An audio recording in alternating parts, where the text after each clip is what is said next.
welcome to this explainer. Okay, let's jump right in. Today we're mapping out exactly how to go from just surviving, living paycheck to paycheck, to actually mastering wealth creation. If you've ever felt stuck at the bottom of the financial ladder, trust me, you are not alone.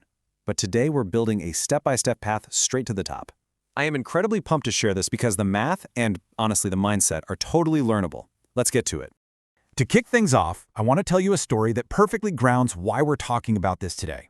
A YouTuber recently walked up to this massive, beautiful $35 million house and just asked the owner what he did for a living. Turns out the guy is an 89-year-old former tobacco mogul. When she asked for his best advice for younger people, he looked right at the camera and said, basically, if you're going to be miserable, you might as well be miserable and rich rather than miserable and poor. Start now. Wow. It is such a powerful emotional hook. We literally all have a ticking clock, and delaying your financial education is hands down the most expensive mistake you're ever going to make. All right, here is our blueprint to wealth for this explainer. We're covering 6 main pillars today. 1. Escaping the income trap. 2. The psychology of money. 3. Golden rules of management. 4. Building scalable business systems. 5. Mastering the investment game. And 6. Start now, don't wait. Let's dive right into the first one. Section 1. Escaping the income trap. So, the income trap. This is a really dangerous place to be. It's when you're relying entirely on informal gigs, maybe driving a motorcycle taxi, freelancing without any real business structure, or even just sitting at an entry-level desk job without an exit strategy. You're literally trading your energy just to survive. Look, if you're working a desk job but you aren't constantly upgrading your skills, you don't actually have financial security. You just have the illusion of it. And that keeps you completely financially stagnant, just trapped in this endless cycle where your income is never going to outpace your expenses. To break out of that trap, we've got to look at MJ DeMarco's concept of the slow lane versus the fast lane. The employee mindset, that's the slow lane. You're directly trading hours of your life for a paycheck, saving a tiny little bit, and crossing your fingers you can retire at 65. But the investor mindset, now that is the fast lane. It's all about decoupling your time from your income. It's leveraging your resources to create passive income, so you get paid whether you're actively working right that second or not. But to pull that off, we need a massive mental shift. Which brings us to Section 2, the psychology of money. Picture this. On one hand, you have the modest earner. This person doesn't make a crazy salary, but they live below their means, they quietly invest in dividend-paying stocks, and over time, they grow incredibly wealthy. On the other hand, you have the big spender. Super high income, maybe a top-tier executive, but they have this incredibly flashy lifestyle. Huge mortgages, expensive cars, and they end up completely broke. The big takeaway here is that financial discipline beats a high income every single time. How you behave with your money matters so much more than how much you initially make. Now, what's actually really fascinating about this, and this comes directly from that brilliant book, The Psychology of Money, is that people always try to perfectly copy billionaires like Bill Gates, but the author warns us, the more exceptional the story, the more likely chance and luck played a huge role. So don't obsess over the extreme outliers. Instead, look at the broad, kind of boring patterns of success. If one guy got rich doing something crazy, but 10,000 people succeeded by just living below their means and buying index funds, follow the pattern, not the lucky guy. Moving right along to Section 3, Golden Rules of Management. There's this incredibly powerful maxim you need to remember. If money has no assignment, it disappears. I really want to emphasize this because it's the absolute bedrock of budgeting. Every single dollar, pound, or euro that hits your bank account needs a strict, predetermined job. If it doesn't have an assignment, it's just going to vanish into thin air. We're talking impulsive spending, random subscriptions, and stuff you won't even remember buying by Friday. So how do we assign those dollars?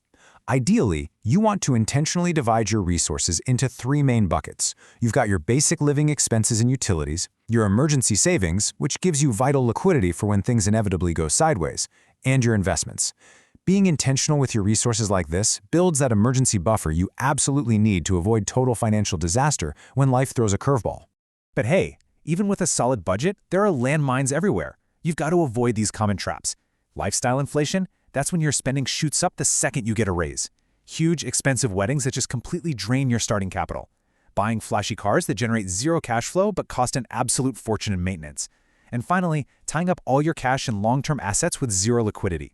Let me ask you right now, are you dealing with lifestyle inflation? Are you buying stuff you don't even need just to impress people who aren't really paying attention anyway? If you are, it is time to hit the brakes. And that leads us straight into the core lesson from Rich Dad, Poor Dad. It's simple. A true asset puts money into your pocket. Think rental properties, dividend stocks, or a scalable side hustle. A liability, on the other hand, takes money out of your pocket. That's a car loan or, and I know this is controversial, even your primary home if you treat it purely as an investment, but it's just draining your cash flow every month with taxes, mortgages, and upkeep. The whole game is to spend your life acquiring true assets, not liabilities disguised as assets. Section 4.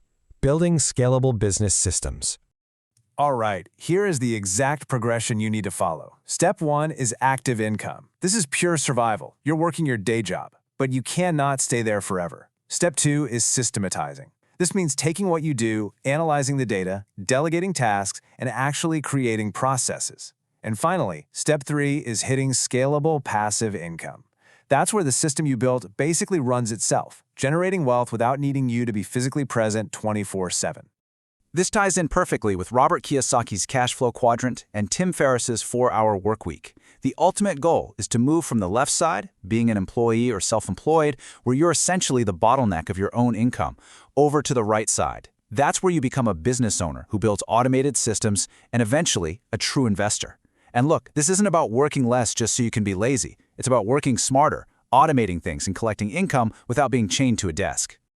I absolutely love this concept. Money is energy. You need a ruthless focus on systems over personal effort.